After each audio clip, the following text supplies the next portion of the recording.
All right, so welcome everyone to our Montana Career Lab webinar on managing student portfolios in MCIS.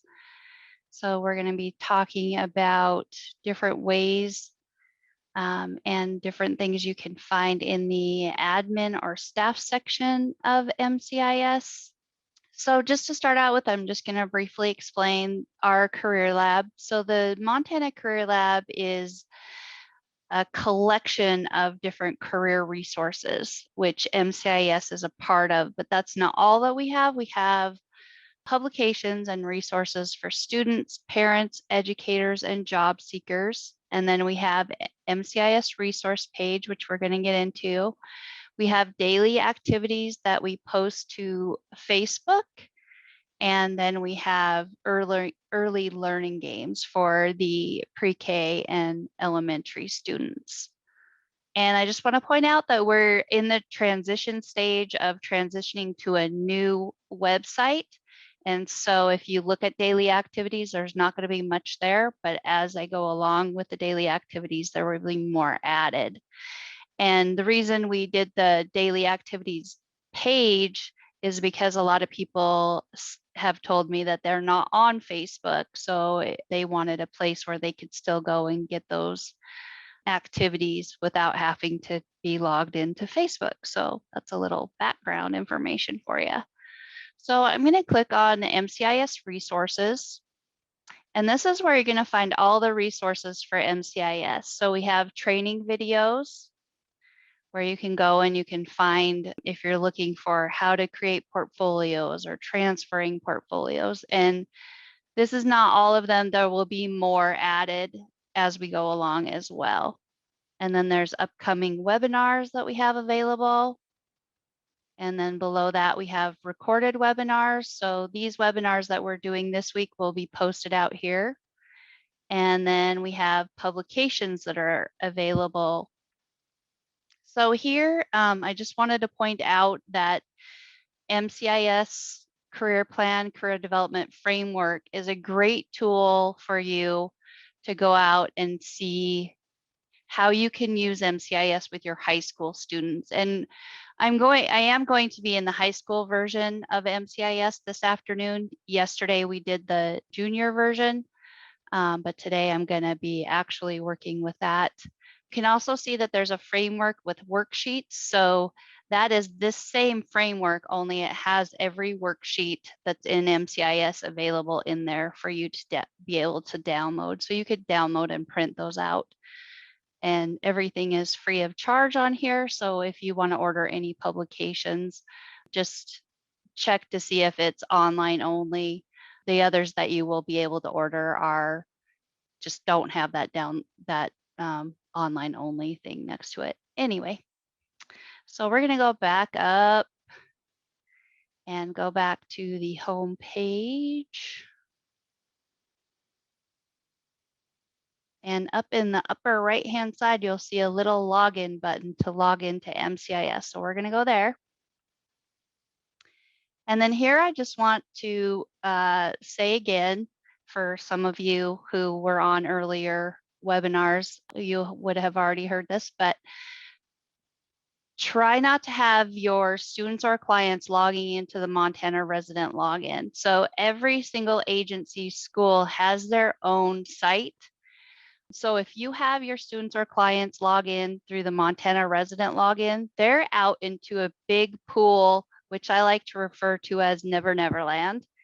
And when you go into your admin or staff account to see those portfolios, you will not see them because they are not associated with your site if they log into the resident login. So you just want to make sure that your students and your clients are logging into this blue area. They would just simply put in their username and password and log in. If you're a staff person at the school or a teacher or counselor, whatever it may be, and you're not sure what your login is, just let us know and we will help you get into your account. So I'm going to log in with the high school version.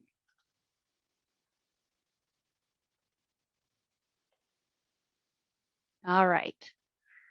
So as you can see, the top bar across the top here is red.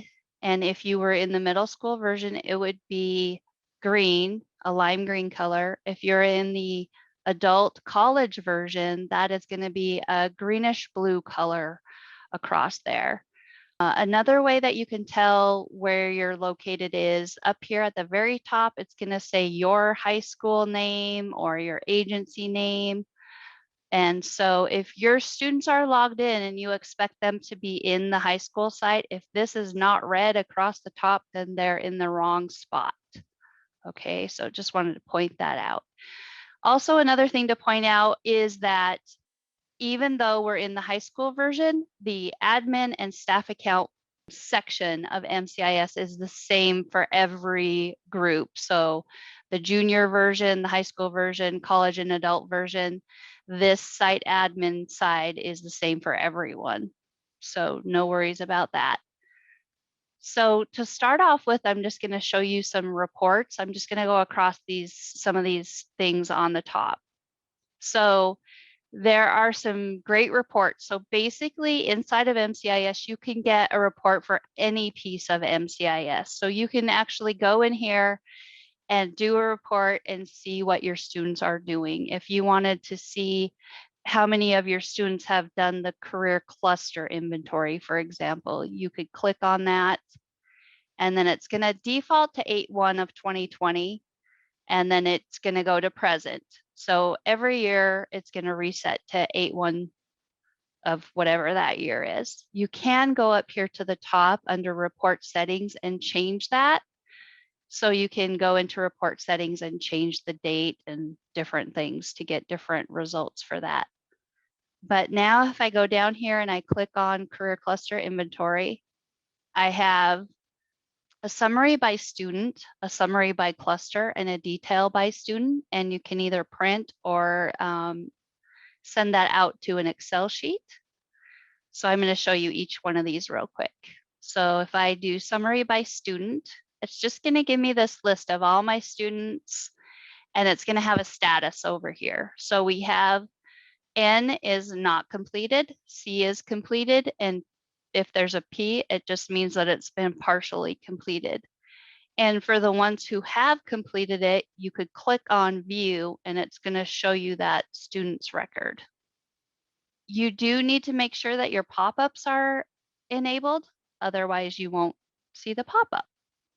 So here it shows me as a student, and then it shows my results for the career cluster inventory and the score that I got on those. So I can see that transportation was my highest for the career cluster inventory.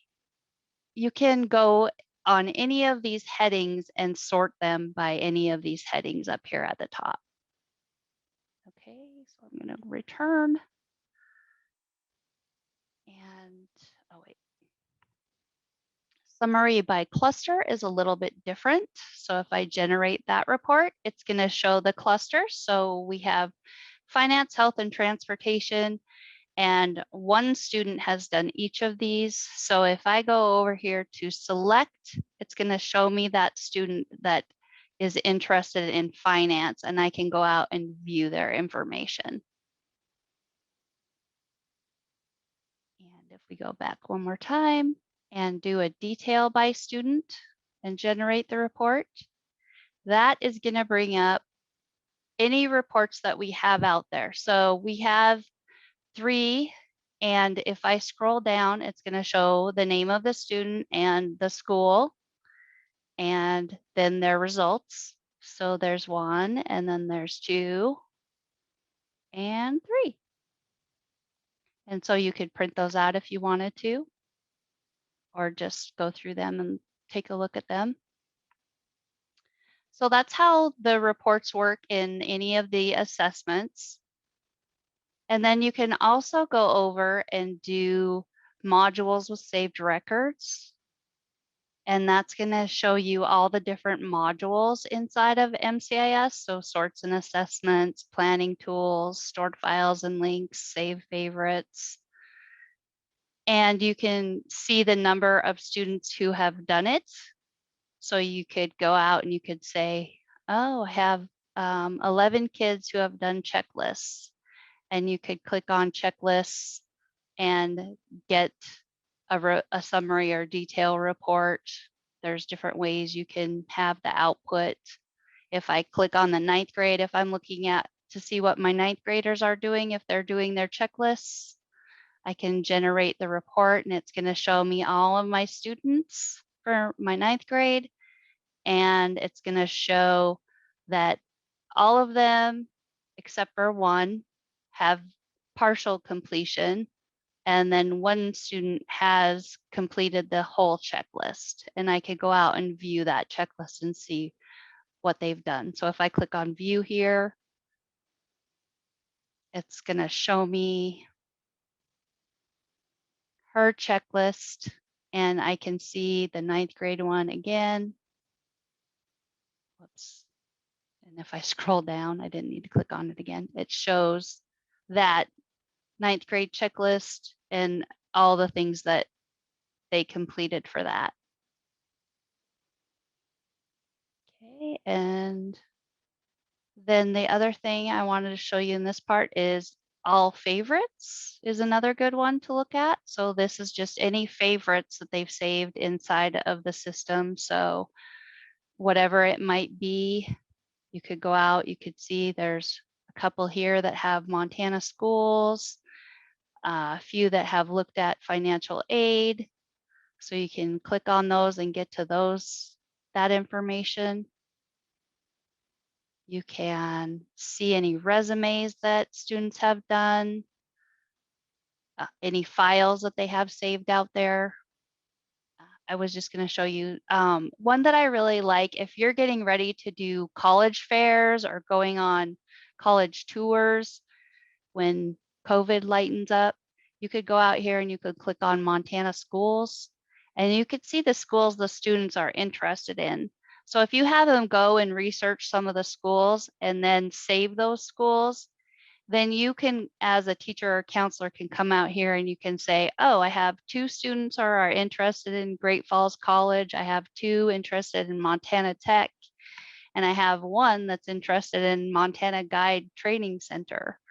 So if you're inviting somebody from Great Falls to come and talk at the school, you could message those 2 students or just go over here and even select them and say, okay, these 2 students are interested. There is a messaging feature inside of MCIS where you can message your students. So you could send them a message. This is only internal to CIS, so it's not like it sends it to their email or anything, but the next time they log into their portfolio, it's going to tell them they have a message up there. So you could potentially message them and say, hey, we're having a college visit day with Great Falls College, and I see you're interested in that. This is what time they're going to be here, or whatever it may be. And the students can also message you back. So that can be a good way to communicate with students if you're doing online learning. So that's about it for the reports. Like I said, there's just any type of thing you want to get a report on, you can click on it and just get a simple report for that. Under portfolios and groups is where you're going to manage your portfolios, your student portfolios. And here you can go, you can reset their passwords. You can search for individual passwords, or not passwords, portfolios. Here under add portfolios is where you can add one portfolio or upload your portfolios. And we recommend that you upload your student portfolios into the system at the beginning of the year. Another thing to point out is that the portfolios transfer. So if you have a 5th through 8th grade class that have portfolios set up, those portfolios can then be transferred to the high school. And then once they graduate from high school, they can be transferred out to that Montana resident login for the adult site. So they can always access their portfolio for as long as they want to. So that is one of the great things about having a student portfolio in the system. And uploading them is not that hard. It's actually pretty simple. And if you do it, it's going to help you with some other problems that you might run into. So I'm just going to open this Excel sheet. There's an Excel sheet. So some of the problems that you might run into if you're not uploading your student portfolios into the system is that they might log in and create a portfolio, but they don't remember what their password is. And instead of asking you to do something about it, they might just log in again and create another portfolio. And next thing you know, you have one student with 5 portfolios in there. So if you do the upload, then you're just giving them the username and password and having them log in. So that even saves you probably a whole class period. If you're having them go in and create their own username and password, then it's going to take them a whole class period. I can pretty much guarantee it, because they're going to be trying to figure out the coolest username and what kind of crazy password can I use that I won't ever remember again. So if you use this spreadsheet, basically all you're going to do is you're going to go in and do the green fields are mandatory. Graduation year is mandatory, even though it's yellow. We have a consortium of different states that use CIS, and some of them have a mandatory graduation year and some don't. So Montana is mandatory to put your graduation year in there. And that just helps actually everyone, because when you go to transfer those portfolios, you can select it by graduation year and just transfer all of those seniors to the adult version, or even, your 5th through 8th graders to high school. So it makes that transition a lot easier. So basically what you're going to do is put in their first name, last name, graduation year, and then you're going to go out here and you're going to create a protocol, some sort of protocol for your usernames and passwords. Usernames only have to be 6 characters. There's no any other thing that you have to worry about there. Just simple 6 characters. Password is a little bit different. It has to have at least 8 characters. It has to have 1 uppercase, 1 lowercase, and 1 number. So whatever you want it to be, you can just figure that out and then put it in here. You're going to save your file somewhere where you can get to it easily.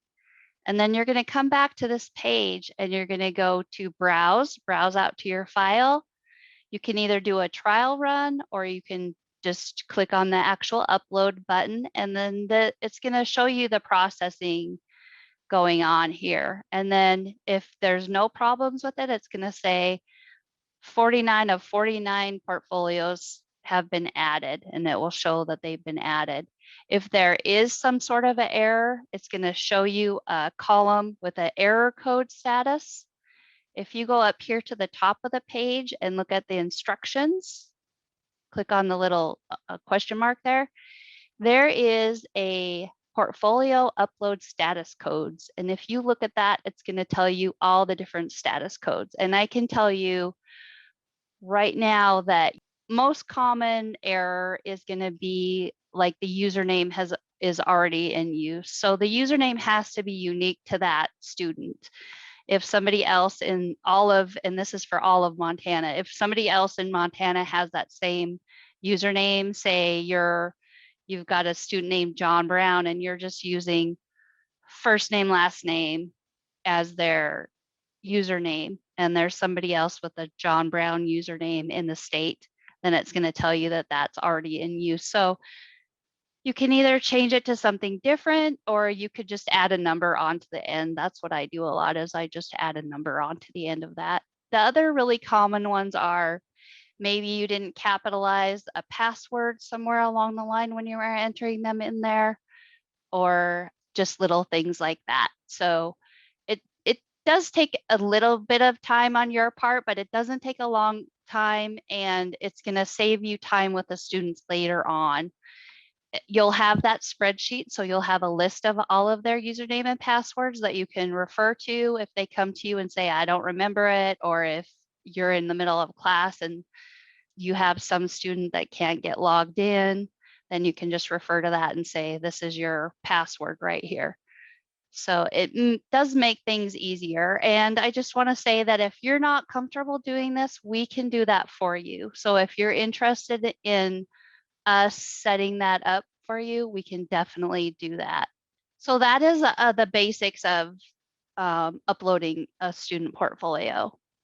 And then you have managing active portfolios. So I usually always just click on this first one, view, edit, show files, reset passwords. But if you're looking for something specific, say you had a student with 5 portfolios, you could merge those portfolios together so they only had one. Another one that I just like to click on is do all portfolio tasks. Then you have everything in one shot without having to go back and forth. So if I click on view, edit, show files, reset passwords, I get a list of all my students. I can see their usernames, but I cannot see their passwords. So none of us can see any passwords. We can't even see your passwords as administrators or staff accounts. You can reset them, but just cautionary, when you reset it, the student is then going to go in and reset it again to whatever it might be, and then you won't be able to help them. You'll have to constantly keep going back in here and resetting those. So that's where I'm saying it's helpful to just upload them, and then you have that password that they'll always log in with. Then if you look over here on the right-hand side, you can see view, and that allows you to view the student's portfolio. So if I click on view, you can either go through and check what you're looking for, or you can click on select all topics, and you can click view selected items down here. And then that's going to show you, this is the personal learning plan. I'm not going to show you that right now, but if you have a chance, go out and check that out on a student if you have the time. So this just shows you every piece of the system, and it shows you information that the student has put in there for that information. So that's how that works. So just depending on what the student has done, it will be a lot or not very much. And then under files, you could click on files and it will show you any files that they have saved out there. So she has 2 resumes. So you could click open and you could view that. So any files that they have at all, if they save a Word document that for homework or something like that, they could save it in here, and then you could go and you could open it up and grade it, and that makes things a little bit easier. So then the other thing I just want to point out is that you can create groups. And if you create groups before you do your upload, so say you have a couple of teachers who are working in the system and they each want their own group, they could go in and create their own group. And then when you upload the students into the system, there's a section in there where you can, let me bring that up, where you can add the groups here. So you could put in the name of your group and then upload it, and it uploads all of them and then puts them also into a group. So even if you have groups, that doesn't mean that you can't see all of the students. You can still go to this view, edit, show files, and it will still show that whole list of all the students. Okay.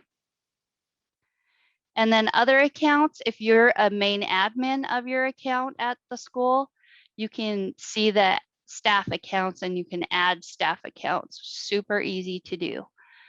So if you have other teachers or counselors who want to use the system, you can set them up with a staff account and they can log in. There's the ability to create parent accounts, and then there's also advisors. Advisors could basically be anyone out there, a mentor or something. So you can do advisors also. And then customize. So customize is where you can customize your checklists. Checklists are awesome because you can set up a checklist and just put the things that you want the students to focus on. And then they would go into their portfolio under checklists, and that checklist would come up. And then you could just tell them, like we were looking at the 9th grade checklist. So there are default checklists in there right now that should show up for everyone. But if you wanted to create your own checklist, you could definitely do that too. And it's not too hard to do. If you need help, just let us know. We could help you with that. There's also the course planner where you could go and you can customize the course planner. You could do that so that the students could see their classes. And then you could edit the personal learning plan for your school's graduation requirements. And then the last thing I just wanted to show you real quick is help and links. Tools for counselors and teachers is a really great place to check out. There are quick starts. If you click on the little circle with the arrow in it, it drops that down. Here you can get to how do I batch upload those portfolios again? How do I create checklists, groups, all that stuff is in here. So a good place to remember for some good tools. And then also curriculum, there's some curriculum available in here. There's different things you can click on in here if you're looking for a specific component or whatever. Maybe you're looking at a specific subject. If you're a teacher, you can just leave it the way it is and sort it, and it's going to show you all of them. So I can scroll down. There's about 140, I believe, in here. That may something like that. But you can go, you can view the activity, and then it's going to show you the theme, level, at a glance. What is this activity? How long is it going to take to do this activity?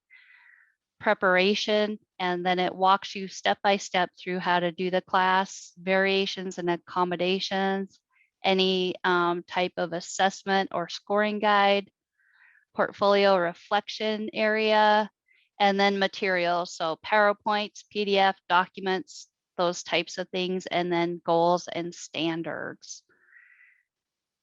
So that is super fast rundown of the site administration side of the system. And if you wanted to get to your own student side of it, you can click on this thing up here and click go to CIS, and that's going to take you to your own sample portfolio where you can do anything that a student can do.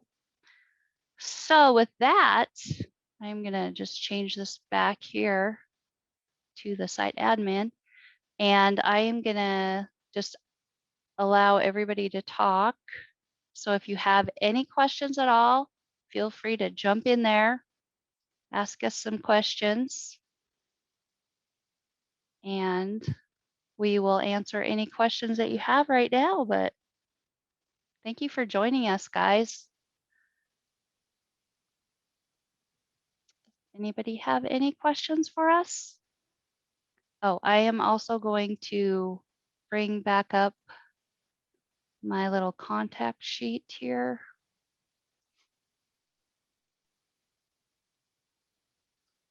So here's our contact information. Mary Ellen is the Career Lab supervisor, and I'm Dawnetta McDowell, the Training and Development Specialist. And then we also have Gabe Alderson, who's the AmeriCorps Vista person at our office. So you can reach out to any of us if you do have any questions. If you need help with anything, just let us know. We're always here for you guys. So just let us know. And if there aren't any questions, I think we're good.